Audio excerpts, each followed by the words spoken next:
I love Sabacc. You want to race? You sure you want to stick your nose into this, kid? Oh, what'd we get into, buddy? When you start diving into this Star Wars galaxy, you have so many different options. We crafted the open world in a sense that you have different landmarks, things that can pull you and catch your attention, but also things that you can stumble onto. In our case, for example, the approach to progression with experts. Where are they? What can they offer me? How do I reach them? And once you reach them, there's an adventure there for you. On your way there, you want things to make you go, oh, what's that? Throughout the world, there are some hidden or buried treasures that is interesting for Nix.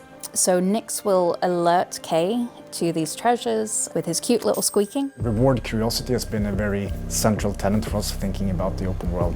And it ranges from civilians being attacked by pirates to playing Sabacc. Sabacc is our version of Kessel Sabacc. You have to get the lowest match possible with your 2 Sabacc cards, and then you can bet each round and try and win some money.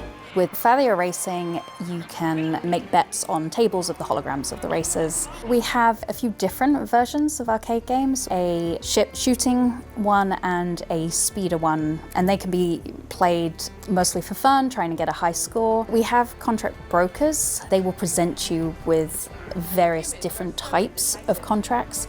There are contracts where you have to infiltrate certain areas to go in and steal specific items for a syndicate, and then you usually have to make a drop.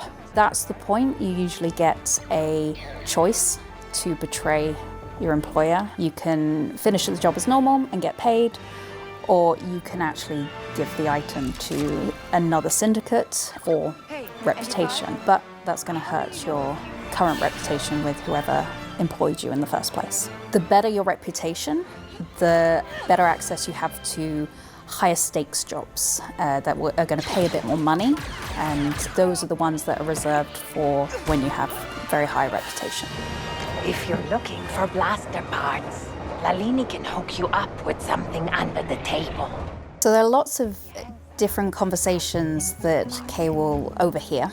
These can be things like passwords into areas, the location of hidden treasures in the world, and also opportunities to further position herself with some of the syndicates.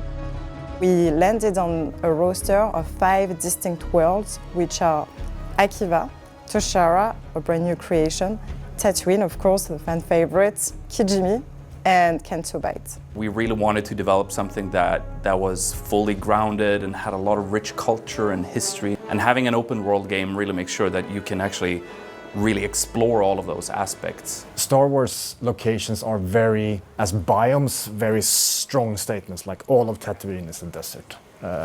Kijimi is perpetual night and winter. On Akiva, it's more the winding jungle roads, it's a little bit more narrow. Toshara is the windswept moon, which is fairly fun because it allows us with the Emberine to create ramps and wall rides. We wanted all of the locations to provide players something, whether it's about the world, telling something about the lore of Star Wars, or just the world building. We crafted that massive. So designing the space areas was super fun. So we distinguished there a little bit between regulated space, which is the Empire controlled, which is the black space with stars, and then we have the unregulated, more hidden, kind of more dangerous space. It's also a place, of course, where different quests and contracts take you. You should fly in close and have a look. You will definitely find precious things that you need to, at the end of the day, make your ship even more capable to explore further. It's a different type of Star Wars story. Kay is an improviser. She doesn't really go by the books. She wasn't really trained in, the ways of one particular fighting style or anything like that, but she's just using whatever it is that she can in order to survive. And I kind of tried my best to bring that into the music itself. Sometimes I'll use found objects. I'll play real instruments, but intentionally play them the wrong way, like playing a guitar on the wrong side, using the tuning pegs as those strings instead of the actual guitar. These are improvised instruments rather than well-defined, perfected ones. We did a lot of ambience recording trips, which not only gives us freedom in terms of implementation, but also gives us a lot of this unique source that makes us stand out. You'll be able to hear the score and also diegetic music sort of react to the story that Kay is undertaking and bring life to those environments.